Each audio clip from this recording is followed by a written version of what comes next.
Daling girespondihan sa mga pulis samlang Cotabato ang nadawat nga report nga gipangtuli sa mga armado ang Brianna's Cafe ug tindahan sa tuna products nga tuna more ni adtong Agosto 22, 2022 sa hapon og daling nagpahigayon og pursuit operation ang mga pulis og gialarma ang mga barangay officials, force multipliers and advocacy support groups aron masubay ang mga tulisan. Hilabi na nga 100,000 pesos ang natangag sa mga suspitsado nga misibat dayon sakay sa motorsiklo. Sumala ni Police Colonel Raylan Mamon, ang hipi sa Samlang Municipal Police Station. Usa sa mga tulisan ang nadakpan nga nailang si Alinor Autilio Simpal, 19 anyos.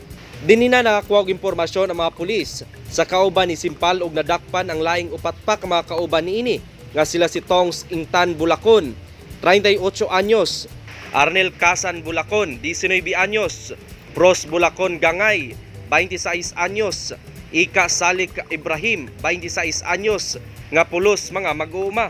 Usa pa ka kauban sa mga suspitsado ang padayong ginapangita sa mga pulis. Kasong robbery ang atubangon sa mga dinakpan nga nakapreso na karon sa Samlang Municipal Police Station. Marvin Revilla, Newsline Philippines, Province of North Cotabato. Stay safe!